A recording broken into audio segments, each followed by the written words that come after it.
There's a lot. I think Malik Willis would be great with the Steelers, who haven't had a lot of athleticism, and they haven't been terribly dynamic at quarterback. I do think that Aaron Rodgers made them more adult. They cut back on the mistakes. Aaron knows how to play the position. They felt professional offensively, despite having a very limited receiving core, especially when DK Metcalf got bounced for a couple games. I think Malik Willis, the Green Bay connection, Mike McCarthy. I do think it's interesting in Pittsburgh that Mike McCarthy has already built his staff. One of those people on the staff did not necessarily get along with Aaron Rodgers, and I also think McCarthy would never say it publicly, but everybody in this league always gets held hostage by Aaron because he disappears in the postseason. And Mike McCarthy or Albert Breer or anybody, if you took over a new business, you want to get your help in, and nobody wants to sit around waiting for Aaron Rodgers. So my take is the one team that could go get Aaron and say, well, we've got a quarterback, a young one, is Minnesota. And so they're like, we're going to build our infrastructure in our ecosystem. If Aaron joins late, he's a pro. He'll figure it out. But Pittsburgh's not going to sit around and wait for Aaron until July. So it's nothing against McCarthy and Aaron, but I don't think Aaron's coming back. And I think Minnesota, who could let him kind of hop on board in July, could work. Yeah. Couldn't it? Does that make any sense? Yeah, I could wrap my head around that. I just remember last year where Aaron said he wasn't going to hold anybody up, and then we didn't get an answer until, what was it, like April? I think it was right before the draft, right? He had whispered to people, to Mike Tomlin, to Arthur Smith, that he was coming. And they knew, which is why they stood still at the position and they didn't really do anything. And so, I'm with you in that, the Vikings have the insurance of JJ McCarthy and the roster. I don't know. I know the Steelers like Will Howard. I don't think they like him to the level where it's like, we're not going to do anything else at quarterback. And then if you are going to wait for him, the problem is then all that quarterback movement that happens in the middle of March. You could be left with, everybody's got their seat, in the game of musical chairs, and you're left with nothing. So, I do think that they would like to have an answer. I do think that that mid-March timeline is important for them. Here's the other thing that I think is sort of interesting when it comes to all of this too. I don't think Art Rooney wants to be bad this year. I don't think he wants to bottom out. Right. I think if that was what they were looking to do, if they were looking to go through the hard reset that you and I have talked about a few times with Pittsburgh, they probably would have gone with Chris Shula or one of the younger guys. I think bringing in Mike McCarthy as the head coach tells you, implicitly that they do not want to go through the full rebuild all at once, go be bad for a couple of years and draft a quarterback. And so if that's the mindset there, then it would be awfully risky to let that mid-March period of player movement go without doing anything at quarterback and without having an answer from Aaron. Well, and if that's the case, then most likely Aaron is not going to be available for the Minnesota Vikings. Colin is saying that he thinks that Aaron goes to the Minnesota Vikings. And I don't know if he's just kind of saying that or if that's kind of, something that he's hearing. I know we had this whole back and forth I had this whole back and forth with the Minnesota Vikings fan base last season about the possibility of Aaron Rodgers going to Minnesota. And they were very angry at the prospect of Aaron coming to Minnesota. They really wanted nothing to do with it. They were all in on JJ McCarthy, and I kept saying JJ McCarthy is going to have growing pains. This could be a win now roster. It's a tough thing letting Sam Double walk, and obviously, of course, the Minnesota Vikings struggled, and just so did JJ McCarthy. The thing is, though, if you do bring in an Aaron Rodgers, well, then you're effectively benching JJ McCarthy, right? He was the starter. They went into the season as him being the starter, and then, he got banged up and whatnot. But if you now bring in another quarterback to be like, no, you're going to sit for a whole another year, and now Aaron's going to be our quarterback. That's a tough one. And if you bring in a Malik Willis and is saying available quarterbacks want to land with him, and it's realistically, who would be the quarterbacks? M. Jones. You'd actually have to make a move for him. Malik Willis, Kyler Murray. I think it seems that Kyler Murray is going to end up being cut. I think that's kind of what it's being reported. I forget exactly how some of this stuff will unfold, but it seems like if we're talking about realistically, you have Kirk Cousins, Malik Willis, and Kyler Murray. Don't see the advantage of Kyler.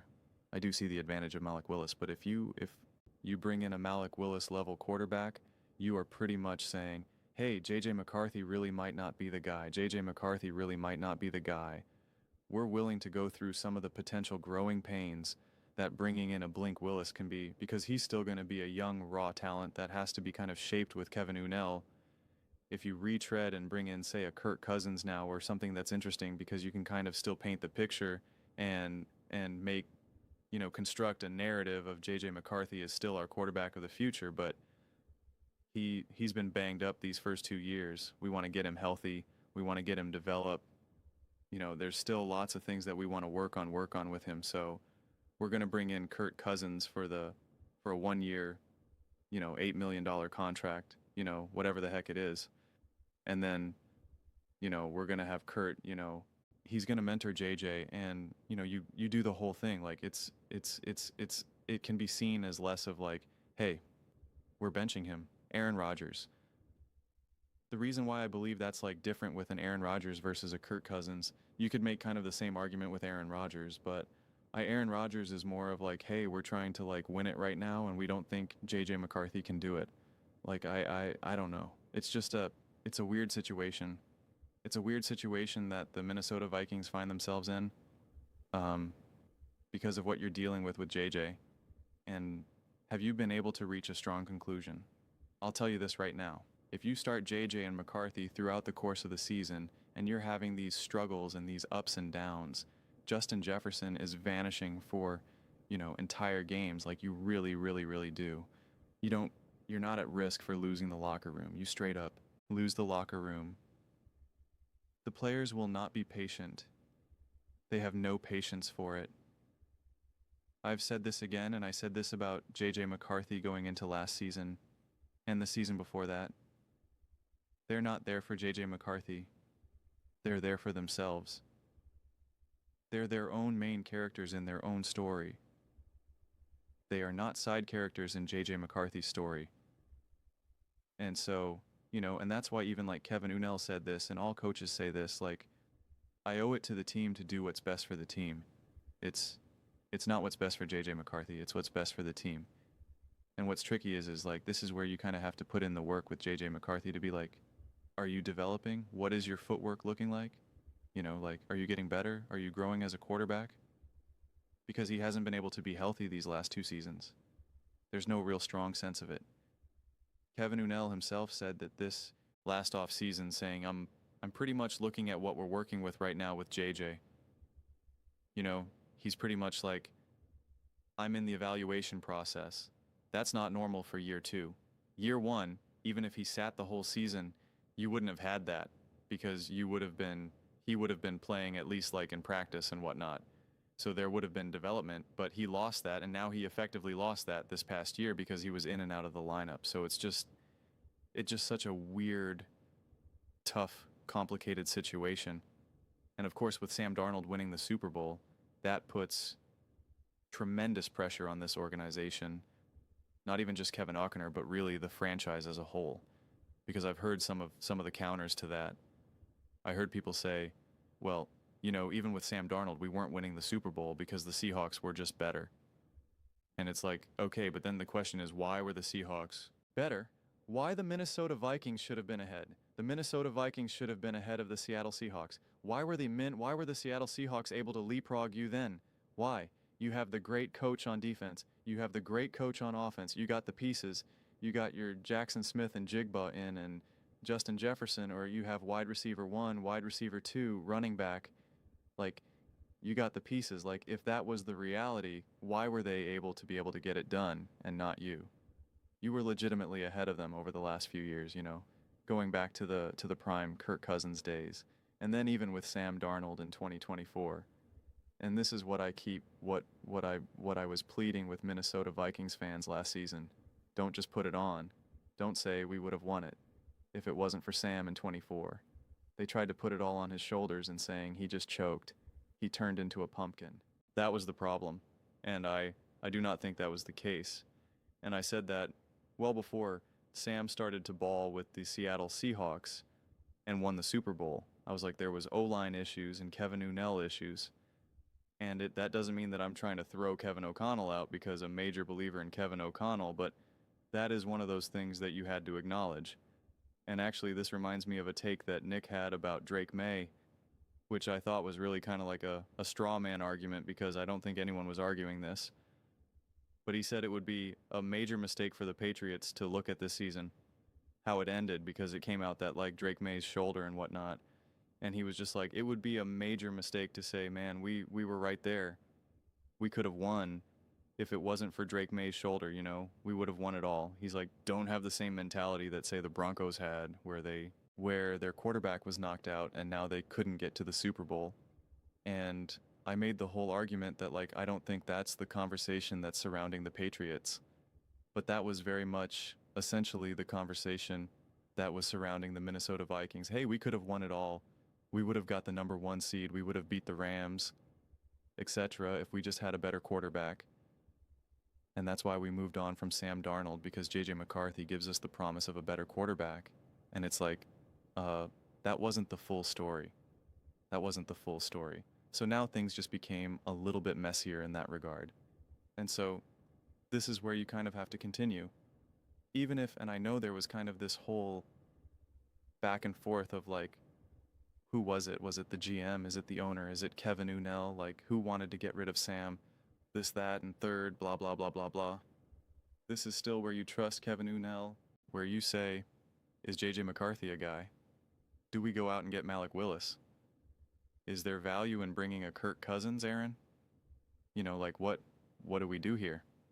And if he fails at that again, then from an ownership perspective, you have to reach the conclusion, hey, is Kevin Unnell an awesome coach, an awesome offensive coach, and a legitimate quarterback whisperer?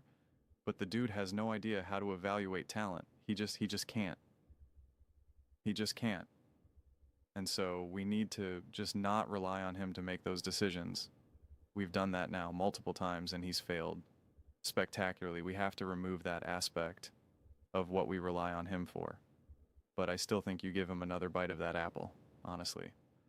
So yeah, the Vikings find themselves in another weird kind of like limbo purgatory type, you know, moment in this offseason. And I don't know what the right answer is because I don't know how confident or the lack of confidence you could have around a J.J. McCarthy. That's why I'm like, Kevin, what is the conclusion you're drawing here? What are your thoughts? What are you feeling right now? I don't care that we drafted. I don't care about this. I don't care. It's like, what is the actual football evaluation? That's what you need to get to the bottom of, not, well, we want to be able to build a team around this and that. Well, what if we, oh, Aaron's only for 1 year in this. It's like, no, I just need to know what is the actual football evaluation. And I think it's really hard for us on the outside looking in to really have a strong sense of that right now. I do. But those are just my thoughts. I'd absolutely love to hear yours. What do you guys all think about the Minnesota Vikings? Colin wanting them to sign Aaron Rodgers. I mean, that seems to be what he's pushing for. Let me know your thoughts. I read every single comment, so you agree with me or disagree with me. Either way, let's get some discussions. Let's get into some fights. But ultimately, let's just have some fun. And please do consider subscribing. We're building an amazing community here. And absolutely love to see you part of it. I want to build something that we all generally feel connected to. Something that we're really excited to be part of. I think we're well on our way to doing it. Please don't forget to give this video a thumbs up. It really does help the visibility and the algorithm. Thank you so much. See you next time.